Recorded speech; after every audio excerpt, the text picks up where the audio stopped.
Everybody, let's start off with item 3A, the update on vehicle delivery. Jordan. Kevin, you just wanted me to go first. Thanks. It's testing. No, so some great news actually on some vehicle delivery. The first piece of great news is the last time you'll hear from me for a while on vehicle delivery because we have everything ordered. I should say almost everything. We have 4 paratransit cutaways that will be delivered next month. 4 brand new ones to replace some that are about 8 years old. So that is fantastic news. We have 9, Fargo has 9 buses on order from New Flyer. Moorhead has 1 on order from New Flyer soon. And then Fargo will have 4 more on order from New Flyer here within the next 3 months. We also have 3 paratransit vehicles on order. We did a little bit of a pivot on those. We were buying larger cutaways.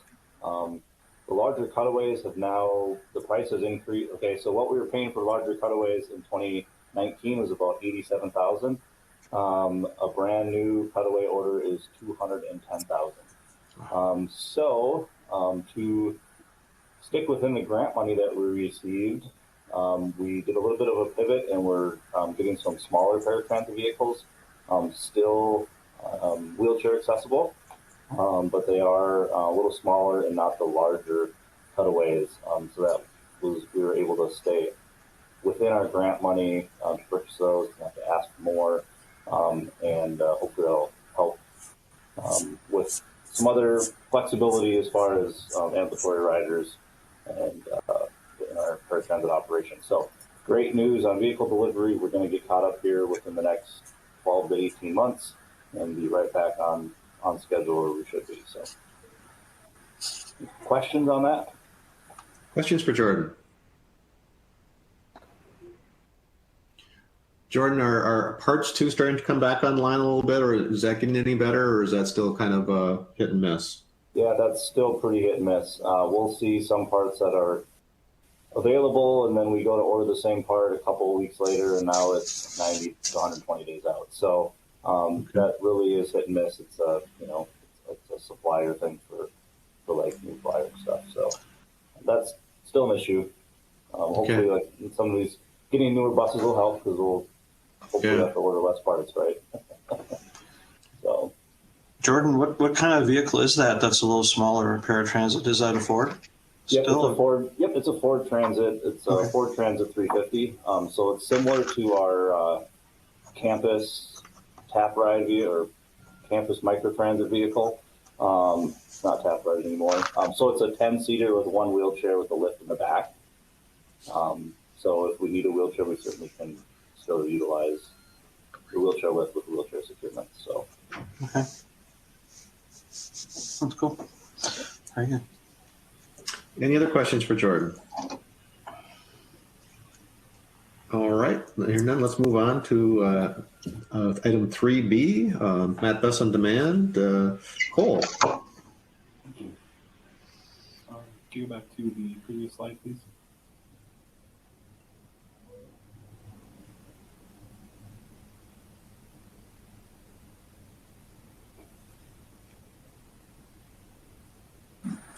First slide with the bus on it. Yep.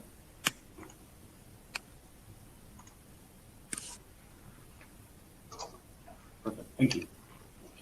So just to give a little bit of an update, we have switched over from our previous tap ride service, which was more or less an Uber type service for passengers. That was established back in 2017. Recently, tap ride was purchased by Transloke's parent company. And with that, we've transitioned over to Transloke being the new on-demand service for us. With that, we have updated all of our images on our vehicles, as you can see here, updated content on our websites and information out to passengers. We'll be switching to a new app, but the service will be remaining exactly the same. With that, we have service in the Fargo Industrial Park and on the NDSU campus and surrounding housing areas. So more or less everything's going to just be the exact same as it was, just switching over to a different company. Any questions on that? So Cole, so the riders have to, is it a new app they have to replace their existing app or to use that technology, or how did that work then when they switched over? Yep, that's correct. Completely brand new app. We sent information out on the TapRide app to let passengers know where the new app is and what it's named, so they did have to switch over. Okay. And have you seen about the same number kind of switch over? Are you able to kind of see how many people have loaded the new app and kind of where we were before the switch? We weren't able to see how many people download the app. Ridership is fairly consistent to what it was when it was TapRide, so I believe that most people saw the message and everybody who utilized the service did switch over. Okay. Any other questions for Cole? Okay, if not, let's move on to our ridership reports. Cole and Lori. Thank you. So as we can see here, we have a breakdown for the beginning of 2023's ridership. Taking a look at it, we're seeing pretty substantial increases compared to what we were seeing in early 2022. Route 11 is down a little bit at minus 19%, but if you look across other routes, Route 13, Route 16, Route 17, 18, 20, 24 are all up 20+%. So very great to see that slowly but surely ridership is returning post-COVID as things kind of get sorted out there. Looking at Link FM ridership, we didn't have any services in early 2022, so that's why we had 0 rides there, and then just 1 small service in the beginning of 2023. We will be providing service to the Celtic Festival coming up this weekend, so we'll see those numbers increase for the next MAP board meeting. Industrial Park Tap Ride service, which will now be Transloc service. We also saw a pretty substantial increase of about 25% there. As we've touched on the last year or so, paratransit ridership is still slowly increasing. We've seen increased demand for that, and that's reflected here at about 7.2%. Then looking at the NDSU college routes, routes 31 through 36, we see a fairly substantial increase on all routes, minus Route 33, which is kind of the largest route. A lot of students traveling from the main campus down to Berry Hall downtown. And then a slight decrease in the NDSU tap ride service, which we'll have to dig into that a little bit to see kind of what could cause that decrease. Next slide, please. So Moorhead has also seen increase for January and February compared to the previous year, a total of 20.18% overall for all of the routes. Route 6, which is the Dilworth route, is down a little bit, and but that's really, that's doing well. And again, like Cole said, I think our ridership is starting to return following the COVID pandemic. And Fargo total there shows 17.64% across the whole system too. So we're both seeing good increases on the MAP bus system. Next slide. This slide shows a breakdown of college ridership for college. Again, kind of with the rest of our system, we're seeing increases across the board, minus NDSCS, which is down about 50%, about 40 rides or so. You can see substantial increases to Concordia and M-State, and then not quite as large increases to NDSU and MSU. Next slide. Next slide. Senior Ride is up 15.68%. We only have January data available from Senior Ride, but it continues to increase and is definitely recovering. Anybody have any questions for us on ridership data? Hi, Annie here. Sorry, my camera's not working this morning. I was just curious, looking back, obviously 2022 to 2023, giving us, some good pictures of what's been coming back. Just curious if you've looked back any further, kind of pre-COVID, to see how these numbers are tracking. Mm-hmm. Yeah, we do have data back further, and we have some tables we could have shared with you with the trend lines. Off the top of my head, I'd have to pull them up, but I don't. You know, we're not back to COVID levels yet, but you can see that we're getting closer to pre-COVID levels. But we're still, down. Like the senior ride is pretty close. And paratransit is over, but the fixed routes are still lower than the pre-COVID levels. Thank you for that. I appreciate it. If I could interject, I think some of the numbers would actually be a little better. We had to cut back frequency on some of the routes. So if the service isn't out there, it's hard to, or difficult to get a true picture. Once we get back up to full service levels, I think we might see more increases too. Thank you. Yeah, good point. Good point, Jackie, Julie. It's definitely, we definitely have some service level decreases that are continuing because of driver shortages. Any other questions for Lori in Cole? Okay, maybe if we could stop sharing screen. I believe we maybe added a couple voting members now, or at least one. I think we're up to 7. I think Annie joined us. And Steve joined us. And Steve joined us. Okay, well, we are at 7, so we'll go back up to the item number 2, which is our action items. First item is 2A, our February meeting minutes. Hopefully you've had a chance to review those, and if so, we'd entertain a motion to approve those minutes. Strand moves approval. I'll second that. All right, we have a first and second. Any other discussion? Hearing Amber, none, I do believe Amber was present at that last meeting. She's listed under absent. Okay. Any other discussion? Okay, hearing none, we'll make the amendment with Amber, and all those in favor of the motion say aye. Aye. Aye. Aye. Opposed? Motion is carried. All right, action item 2B, the Moorhead Capital Improvement Plan for 2024 and 2027. Lori. Thanks. Brian, if you could put up the action PowerPoint.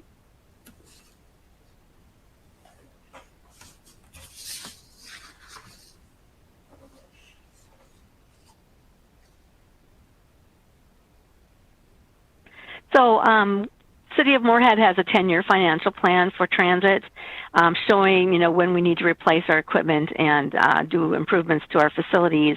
And so the 2024 projects are currently listed in our Transportation Improvement Plan and our State Transportation Improvement Plan, showing a local match of $72,898.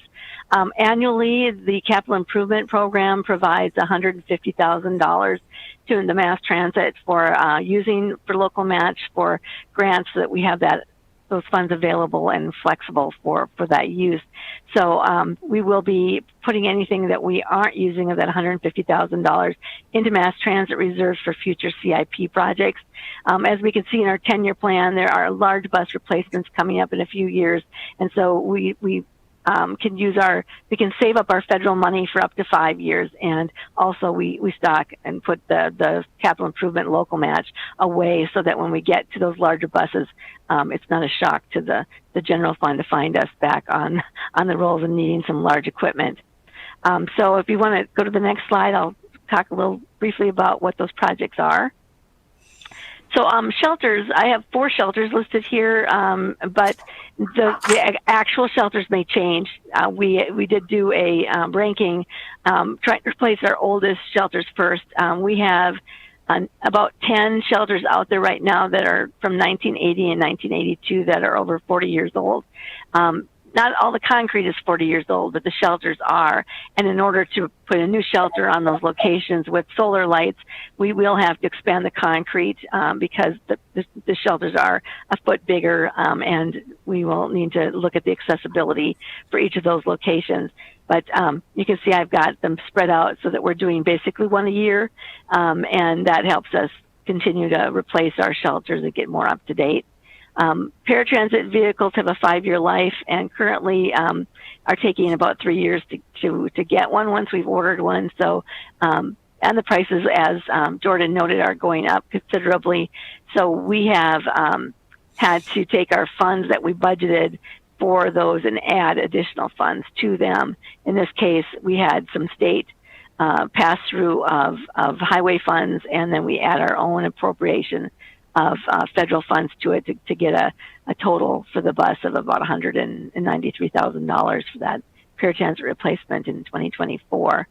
I put a placeholder in the budget for 2024 here. This is called an on-demand vehicle expansion. Our 5-year transit development plan suggested that there's areas that we could do something like Transloc or Tap Ride in the Moorhead area, potentially in southeast Moorhead, or even in the Dilworth and far north part of Moorhead. And so because of the length of time it takes to get a vehicle, I put a placeholder in 24 to order one of those expansion vehicles. And as Jordan noted, with the expense, we could buy more than one smaller vehicle instead of the larger cutaway. So that might change a little bit as we get closer to 2024. But I wanted to note that is there for future planning. Our senior ride vans have a 4-year life, 100,000-mile life, and so we have 3 of those replacements due in 2025, and so one of those is being funded with pass-through money from the state. That's federal money, but it's being passed through from the state. The other 2 would be with 5307 funding, and then and so as the 5-year or 4-year life comes up, we like to replace those so that we move those vehicles into our non-revenue vehicles or our pool cars, the vehicles that the bus drivers take out to join the route midday. We use those vehicles longer than the 4-year, 100,000-mile life. But this way, the revenue service vehicles aren't breaking down and they're in good shape when we're picking up seniors on the bus service. And we are also looking at more costs for those senior vehicles because we used to buy Dodge Caravans and they're no longer available, and so we'll be looking at a more like an SUV type van or a larger van probably for the senior ride. Next slide. Large buses, we have a 12-year life on the large buses, and they're taking 12 to 18 months to receive. Those prices have gone up about 20%. And so this reflects that the prices of the large buses are going up. We have expansion plans in 2026. That's that first one that you see. At this point, we just making assumptions that every 8 years we may want to expand our fixed route system. And of course, as it gets closer, we'll decide whether or not there are funds available to operate any expansions. But in order to get them into the plan and be prepared, we have a placeholder there for a large expansion bus. And then every 5 years we do our transit development plan, and that's the local match of funds set aside for Moorhead's third of that plan. So that's coming up in 2025. And then just a few small items that we see in our Metro Transit garage that need to be replaced, and again shared with Fargo on our formula: 1/3 Moorhead, 2/3 Fargo. And then some technology and radios and cameras and smaller things that have a life of 5 years or so. And we're just looking to make sure we have funds set aside to replace that aging equipment. So there is a recommended motion to provide the 24-27 capital improvement plan to the Moorhead City Manager and recommend the 24 projects for consideration in the 2024 budget. And I'd be happy to answer any questions. Questions for Lori? Lori, I have 2 questions. This is Steve. Mm-hmm. Mainly kind of operational, but is there when you're replacing the vehicles, is there a benefit to replacing all of them at the same time so they're all kind of the same vehicle, or would it be better to stagger them out so you always have kind of a rotation of vehicles in terms of their age? For our larger buses, we try to spread them out. So like 2 buses every year for some numerous years, because right now we have a bunch of 2016 large buses that there's 4 of them, but we're planning on replacing 2 in one year and 2 in the next, so that we can spread that out a little bit. On the smaller vehicles, really not as important to do that because they're not a large chunk of funds. But we do like to keep the similar makes and models so that we don't have to have too many different kinds of parts in that we keep in our parts inventory. Yeah, that's what I was kind of thinking, if there was some benefit to keeping it. So the other question has to do with the bus shelters, and it's more just I was driving by a bus shelter that was being dug out by a worker from the snow, and it's not always possible, but I was it just made me think that oftentimes you get bus shelters that have great designs for California, but maybe not for Minnesota because of snow. And I don't know, is that something that's put in, or is there ways that you can adjust shelters so that they don't get filled up with snow? Well, we try to put the solid part of the shelter, the back wall, to the north or the west when we place the shelters to avoid the most winds come from the north and the west. Yeah. And we have to have openings. There's certain widths for ADA accessibility for wheelchairs. Exactly. So I think what we have in the glass shelters provides safety because you can see that someone's in the shelter. Yep. And then the openings, we try to minimize where those are open to.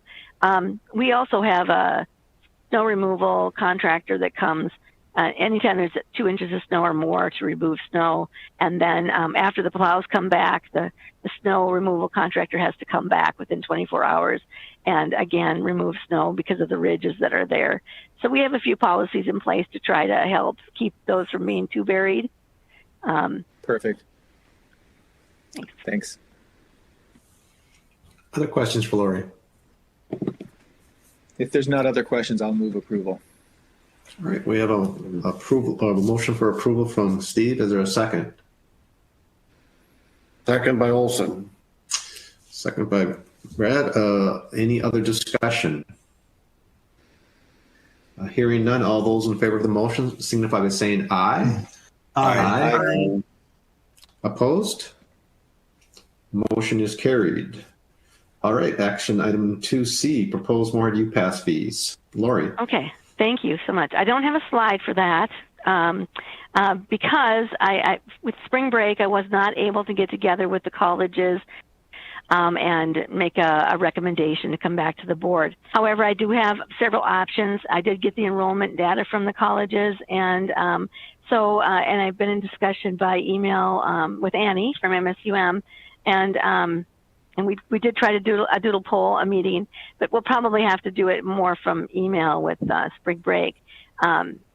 So part of the issue with the UPass distribution is in the past formulas, we've based it on our revenue, farebox revenue. 30% of the farebox revenue has been covered by the colleges under a memo of understanding. That memo of understanding has long expired, and we've continued that formula. But this year, that formula would be a 19% increase, and that's obviously not something that I think we would expect the colleges to cover in 1 year, even though our expenses to operate transit have also gone up 19% in 1 year. It's still, because of student fees, a large amount of change for them to take on. So this is going to go back to the colleges for negotiation and determine what is a fair increase that they could cover and feel comfortable with. And so I have no recommendation for it today, but do have options to bring forward to the colleges. So you're going to table this for now, Lori, and come back at a later meeting with the proposals. Is that what you'd like to do? Yes, this usually goes to the colleges now, and so we'll have to make a recommendation so they can bring it back to the students for the student fees and approval, because it has to be done before school lets out. But for council approval and budgeting for 2024, we normally bring this back to council with a recommendation in the summer, and usually before the next academic year starts back up. So when it comes back to the board, it will be probably after the fact of the college is accepting that fee, but still a recommendation for the council. Okay. Any questions for Lori?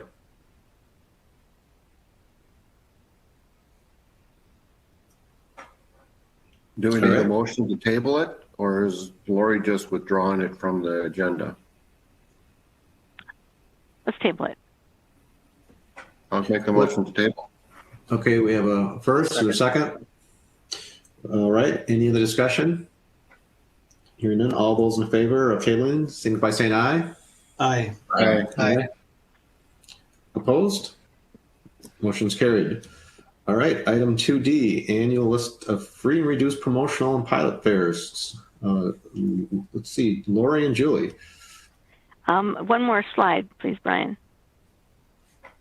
Okay, so under the City of Moorhead's fee schedule, the city manager can approve free rides, and reduced fares for different events and things throughout the year. And so annually, we bring a list of what those events are to our city manager for approval.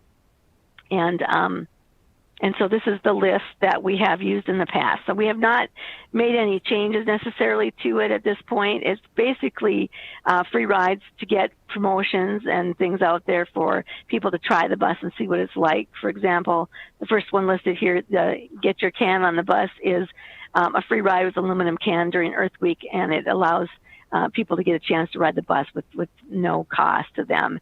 And it's been going on for, it's been over 15 years. I know we've been doing this one a really long time.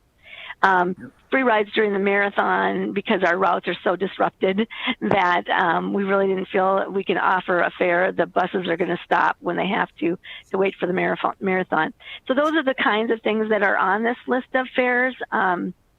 We do free rides during the street fair because that's sometimes the first time someone's ever been on a bus, and we want them to see what it's like. So hopefully they would consider it for the future for them or their family members that might be needing transit, their children or their parents or whatever, it just gives people a chance to look at that. Next slide. Here's some more of them. During TriMat Bus Week, we usually have a fare-free day and discounted fares other days. Different events like homeless veterans stand down, election day, and such. We also have free service for Link FM events, and there are a limited number of events now with Link FM, like the Celtic Festival coming up is one of those. And so, the recommended action for this is to recommend approval to the city manager of the list of free, reduced, and promotional fares. And then following that, we do want to have a further discussion. Julie has some items that she would like to discuss on the Fargo side. That this is a Moorhead fee schedule because that's how the city manager form of government works for these kinds of things. Okay. Any questions for Lori? So this is Steve. Question, but more of a comment of I like these, especially having the bus be a vehicle for transport for election day. I'm just curious about the K-12 school field trips. Do we get lots of schools taking advantage of that? Do they know about that? They used to take advantage of that. Since COVID, they have not taken advantage of that. We do have a marketing promotion that we can send out annually to the principals explaining how it works, and we will do that again before the next academic year starts. But with COVID, they haven't been using the MAT bus for field trips since then. Sadly, and then it was pretty popular. Okay, they should be. It would be great because if you start them young riding the bus, it's much it makes a big difference. Most of the time, most of the time they're used in the spring, and they'll go out to see what the Minn Kota recycling looks like, and take some field trips that are related to things like that. Yeah. And I guess it's also that would be, the MSUM Planetarium could actually help schools by saying, hey, take this bus and you could get here. That would be nice. So the other question had to do with the new Translock system. I assume that this kind of works with that system, that it just kind of automatically says, hey, you have a reduced fare. I'll ask Cole to answer that one. Yes. Riders are able to hop on either the industrial park or NDSU Translock services free of charge. Thanks. Currently, there aren't any in Moorhead. That's why it's not on the list. Any other questions for Lori?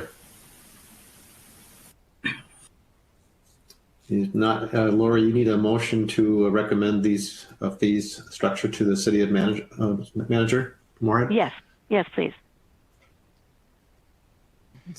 This is Steve. I'll make that motion. This is Paul. I'll second that motion. All right, we have a first and second. Any other discussion? Hearing none, all those in favor of the motion, signify by saying aye. Aye. Aye. Aye. Opposed? Motion is carried. And then Julie, you had an update? Yes, thank you. What I was hoping to get is some input guidance from the board on the Fargo side.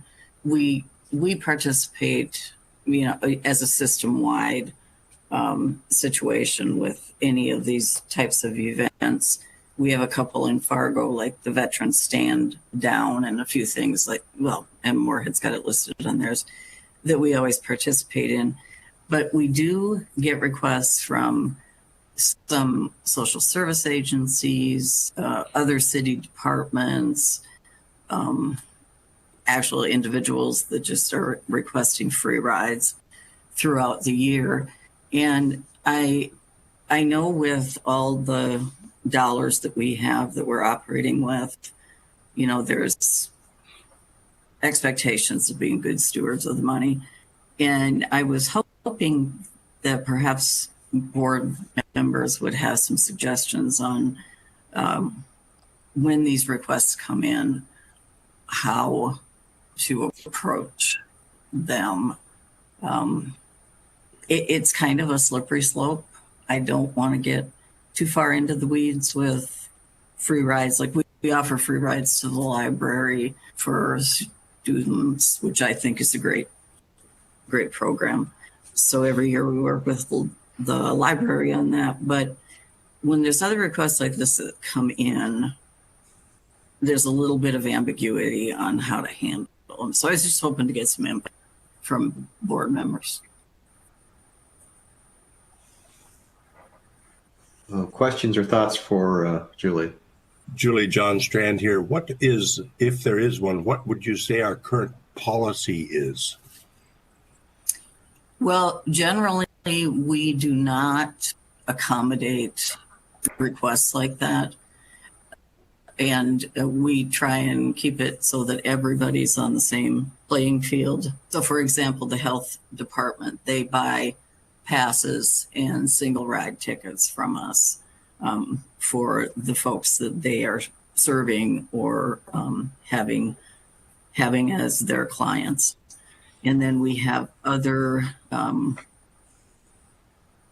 programs that we have that, like the downtown business pass and things like that. That's a fare that we adopt through this procedure. Pardon me.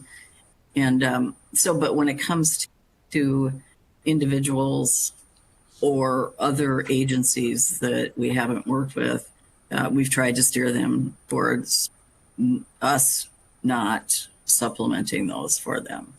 We ask them because we have the single ride tickets. Those are in packets of 20. They can purchase those. They can hand them out to each person as needed. The passes are a little more complicated because of the new fare box system. when we're setting people up in that system and to use the fare media we now have. So it's not a real cut and dry policy. I'm kind of looking for something like that, though, Commissioner. Hi, Julie. This is Paul. Do the feds have any recommendations along with your federal funding about not turning down certain requests or people, that request free rides? Is there any guidance on that? Yeah, there is very little guidance on it. The main thing that we get guidance on from them is charter services, and they're very specific about what we can do for that. Government officials on official government business is one of the things, and I'm sure you're familiar with that, Paul. A little bit. Yeah. Yeah. So, but when it comes to, supplementing some other agency or something, they want to leave it up to be in some local decisions, but they clearly are not expecting that we're giving support to others. So Julie, are you aware of any, Rochester, St. Cloud, and Duluth, any of the other transit systems? If you saw anything that they are doing that intrigue you at all, or? Lori, you're more familiar with the Minnesota side of things. Have you seen anything come through on what they're doing? I have not. Yeah. They are charging fares, but I don't know what their policies are on giving away rides. Yeah. That's something we could definitely look into, and they would surely provide us with what their policy is. Yeah. Yeah. It seems like if you could have a budget item for that, so each year it would be a good way for people to try the bus possibly, or, I know you're not in the business of giving away all the rides, but it might be a bit of a promotional tool to get people on the service if you have a lot of requests that way, that for organizations that don't normally promote the bus or use the bus. That's true. Yeah, that'd be like this list here. These are promotional events. Mostly we do it for events or for a group that we want to encourage to take the bus, and trying to get new riders to start riding the bus, or like with the K through 12, introducing them young onto the bus so they feel comfortable and hopefully will be a future rider. So most of the free and reduced rides we're giving away now are related to promotional events. So, and like Julie said, on the Moorhead side too, there are a lot of transit agencies, the Housing Redevelopment Authority, social services, that purchase passes for their clients as a form of transportation to get to work and services. And, we wouldn't want to lose those revenue sources because they are what we use to match our grants and help pay for the system. And I think about 12% of the system costs are collected by fares at this time. Yeah. This is John Strand. I guess my thinking is I would like to see what others do.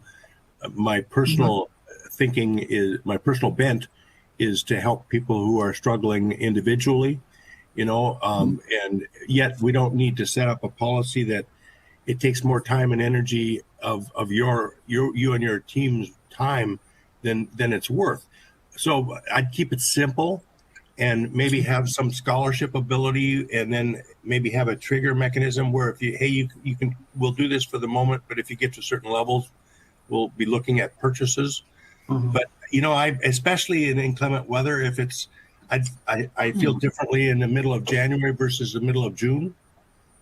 Yes, that's a very good point. We do encourage our drivers, if someone does not have fare, especially during the inclement weather, to just give the person a ride. That we do that on a regular basis. It's not something we advertise, but it is something we do. So, but yes, I like the idea of having something, keep it simple, and then if there is a level we get to, we would consider charging for that. That would be of value. I'm sorry, Julie, this is Paul again. With the senior ride, we have people that donate to buy ride cards for people who can't afford to purchase those cards. So, again, a much smaller scenario, our senior ride compared to Matt Transit, but there are people who are willing to give towards that so people can ride. Because we have quite a few, maybe quite a few isn't the right word, but we have a number of requests that people just cannot afford our senior ride service. So we do provide a no-cost ride card. And then we do work with them to see if they can, in the future, I think, as John said, to work towards paying for their own card. But maybe there's some way that the city can collect, or get donations or gifts from other organizations that would pay for free rides for certain individuals. We do have some organizations that do that. There are numerous churches who buy passes and hand them to people, that ask them for them. It isn't that they're giving us the passes and having us make those decisions, but there are several agencies that will do that for individuals. And then we have the OUT program too, which is funded through Community Development Block Grant Program, at least on the Moorhead side, where the OUT program funds passes up to 4 a year for people who are seeking work or school in order to better themselves for employment purposes. Okay. So but most of the time, we're not administering those. It's other agencies that are administering those, and they purchase like the single ride tickets or the passes from us, and then distribute it to clients that they feel meet the requirements and the need, so that we don't have to look at income levels or determine, what somebody can afford or not afford. If the agencies working with them do that instead. Mm-hmm.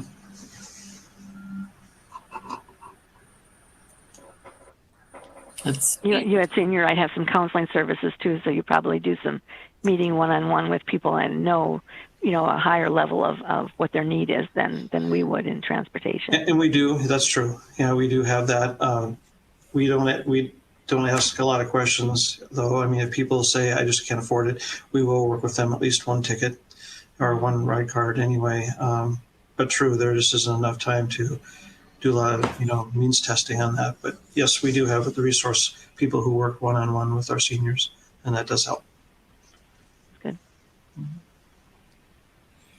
I don't know, like, Dakota Medical Foundation, we could maybe reach out to them and, just thinking in terms of if organizations were aware of, hey, there's a need in a community and kind of an awareness of here's how you can donate and create a pool of funds that the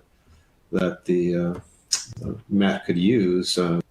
Would it make sense maybe to come back, Julie, maybe do a little investigation, kind of come back with some suggestions and thoughts? I think it's an intriguing idea, and I'd certainly would encourage, some type of, as John said, some type of a scholarship program of some kind. Yes, it definitely. This was very helpful for me to get this input. So yes, that's the intention. I want to develop some guidelines and bring them back for the board to approve. So that, yes, I would be more than happy to do that. Okay. Thank you. Any other business or discussion? I did want to say briefly, we have Matt Pinotti from First Transit.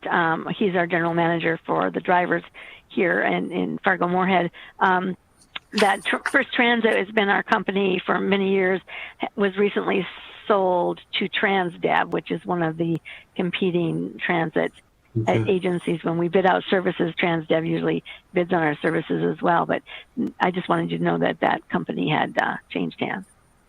Okay. All right. Anything else?